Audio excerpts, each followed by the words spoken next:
Papakita ko sa inyo kung magkano yung mga motor nila. Rusi Gama, Sigma 250 Classic 215 RFI 175, Rusi Pulse 150. Kala mo Aerox, no? Flash 150. Magte-trail ka. Ito yung isa sa mga sulit. Rusi Passion 125, Rusi Royal 125cc, Rusi Flare 125, Rusi Galan, Bantul, Rusi Smart 110, Surf 125, Rusi Macho, Piaggio.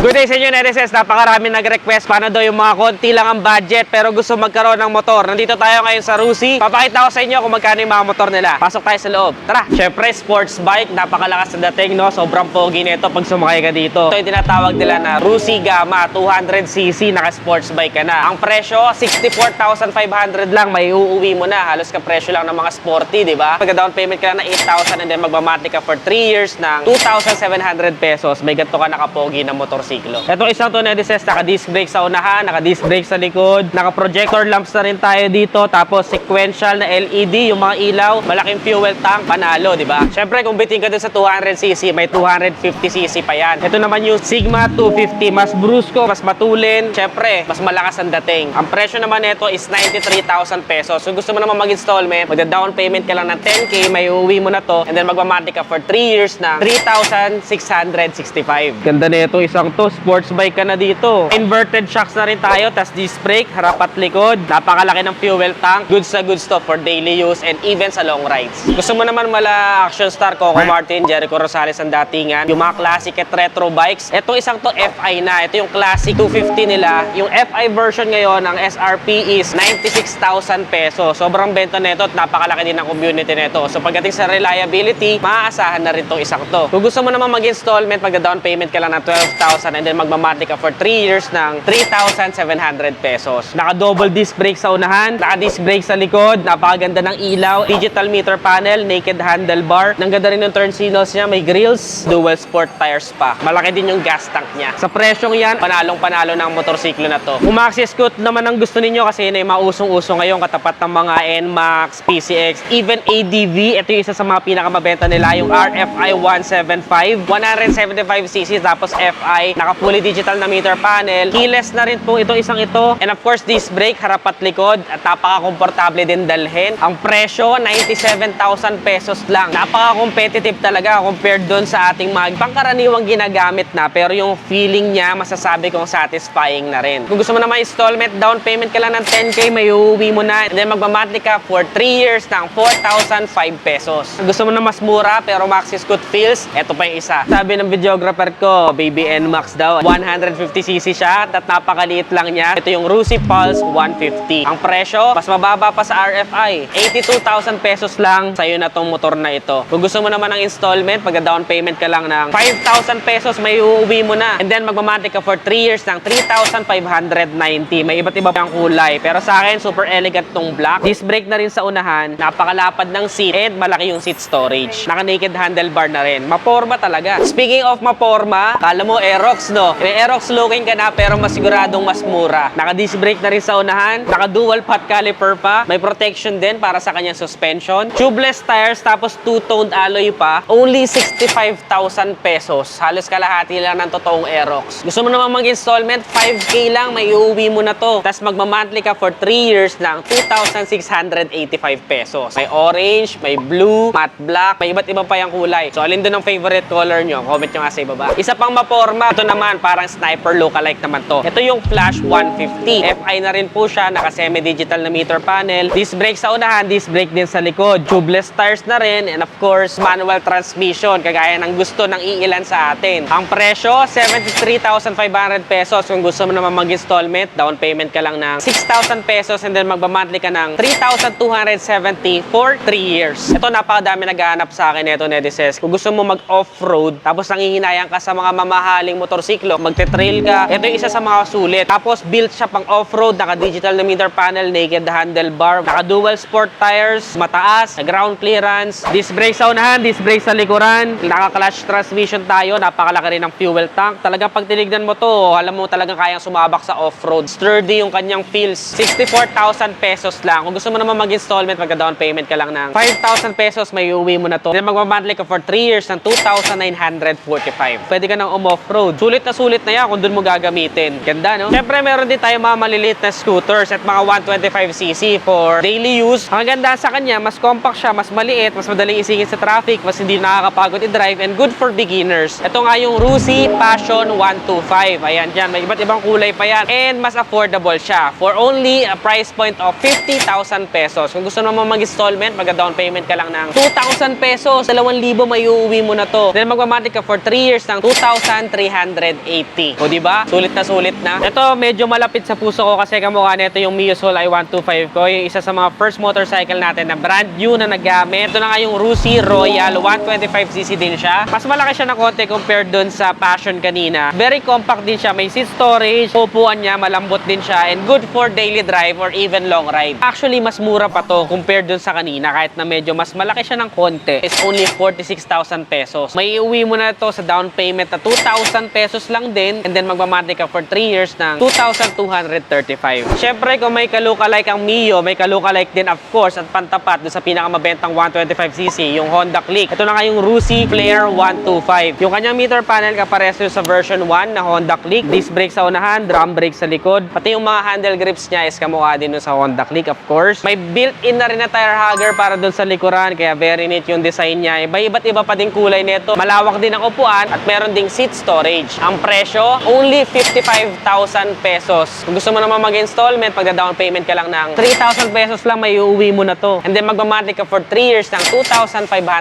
pesos. Panalo, di ba? Yun naman counterpart ng Mio Sporty is itong kanilang Rusi Gala Editions. Itong mga to is yung mga second hand unit na, kaya mabibili nyo to ng mas mura pa. Pero kung brand new, mura pa din naman. Ang SRP lang nun is only 46,000 pesos. Kung gusto nyo naman mag-installment, pagda-down payment ka lang ng 2,000, and then may uwi mo na siya, tapos mag-monthly ka for 3 years ng 2,235 pesos. Ayan, may iba't ibang kulay pa din siya. Maganda sa kanya is 125cc na siya. Kung gusto mo naman ang katapat ng mga Honda Wave, Suzuki, Smash, mga semi-automatic natin na category, mamimili ka na lang kasi may iba't ibang cc rin sila dito. Meron tayo ditong Bantul, which is 110cc. Ang SRP lang niyan is 39,500 pesos. Kung gusto mo naman mag-installment, pagda-down payment ka lang ng 2,000 pesos, and then magmamonthly ka for 3 years ng 1,785 pesos. Kung gusto mo naman ng 110cc, meron tayo dito Rusi Smart 110. Konting-konti lang yung difference niya. Ang SRP kasi nito is 41,500. Pero same lang din halos yung magiging monthly installment mo. And then, of course, meron pa tayong 125cc niyan, which is yung Surf 125. Ang SRP naman po nun is 44,500 pesos. Down payment ka lang ng 3K, may uuwi mo na, and then magmamonthly ka for 3 years ng 1,820 pesos. Ayan, mga semi-automatic category nila. So, alin dyan ang favorite niyo? Comment nyo nga sa ibaba. Pero syempre, ito yung pinaka-wise decision. Kung kukuha ka ng motor, magiging asset siya imbes na liability. Pwede mo siyang kargahan ng sidecar, pwede mong panghanap buhay. Ito yung iba't ibang variant nila ng Rusi Macho. From 125, 150 hanggang 175cc, meron kang options dito. For the 125cc, ang SRP lang nun is only 43,500 pesos. Kung gusto mo naman mag-installment, mag-down payment ka lang ng 2K, may uuwi mo na. And then magmamonthly ka ng 2,075 pesos for 3 years. Doon naman sa 150cc, ang SRP naman nun is 46,500 pesos. Kung gusto mo naman mag-installment, mag-down payment ka lang ng 3K, and then magmamonthly ka for 3 years ng 2,275 pesos. Kung gusto nyo pinakamalakas sumatak, yung 175cc, 48,500 pesos ang SRP. Mag-down payment ka lang ng 4,000, and then magmamonthly ka for 3 years ng 2,355 pesos. So, alin dyan sa mga yan ang gusto ninyo ipang sidecar or panghanap buhay? Comment nyo nga sa ibaba. Sister company din pala nila yung Rusco na SSS. Speaking of panghanap buhay, ito talaga, pag nilabas mo dito sa kasa, pwede na talaga panghanap buhay. Ito yung Rusco Piaggio. Tapos magda-down payment ka lang ng 5,000. 304 lang daily, pero kung magagamit mo ito panghanap buhay, masusulit mo na yon. Ang SRP nito nasa around 160,000 din siya. So para sa akin, isa to sa mga sulit na pwede nyong kuhanin, no? Puno ko kaya si overlordes nito, no?